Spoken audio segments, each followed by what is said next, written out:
The Brave and the Bold ang ating labanan as we come to you live from inside the Smart Araneta Coliseum.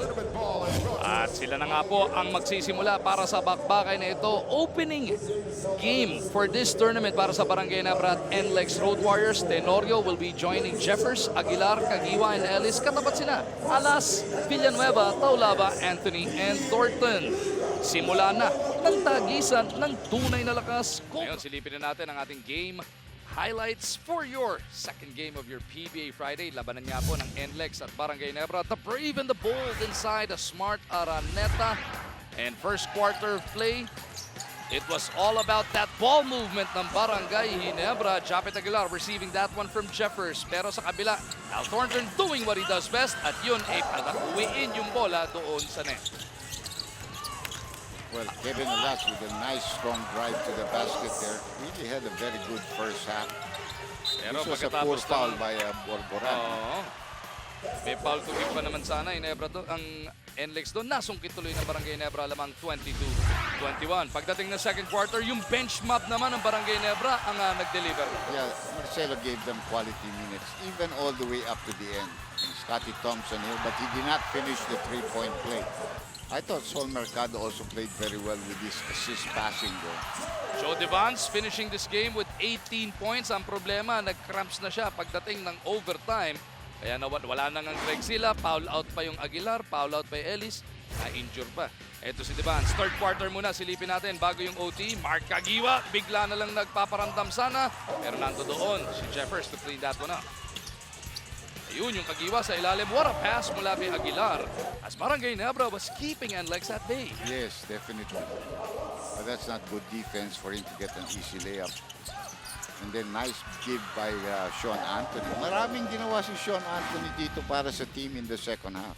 Grabe, no? Scoreless nga in the first half, pero grabe yung turnaround niya. Pagdating ng third and fourth quarter of action, Watch Tenorio. this, touchdown.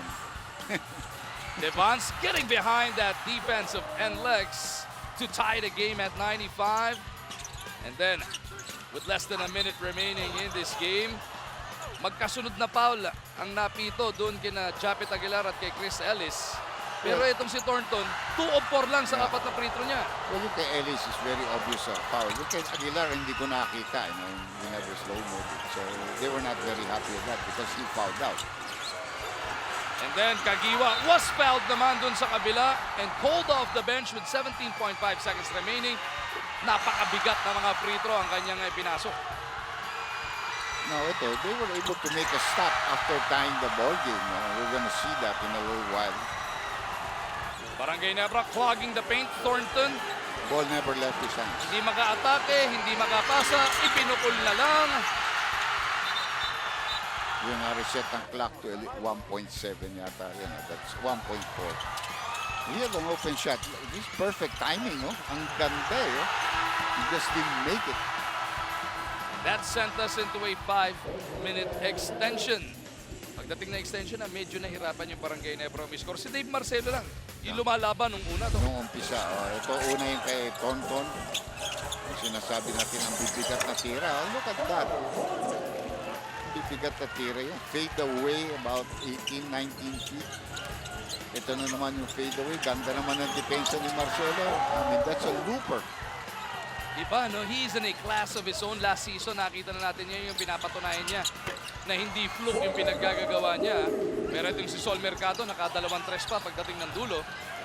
Masakit na sa Ginebra. They missed a box out on a free throw kanina, kaya itong NLEX put on a big enough lead in OT to hold off Barangay Nebra. They never had three-point shots to end this ball game. And the last one coming from LA Tenorio. But this one, they needed it. He missed it.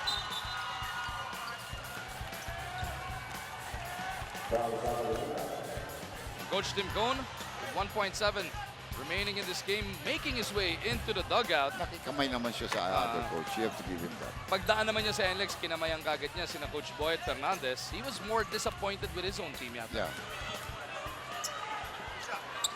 Jonas Villanueva looking to put on the finishing touches pero may last hurrah pa si LA dun sa kabila. Importante yung mga ganito dahil meron tayong quotient na i-compute kung sakaling magkakatabla-tabla pagdating ng dulo ng elimination round.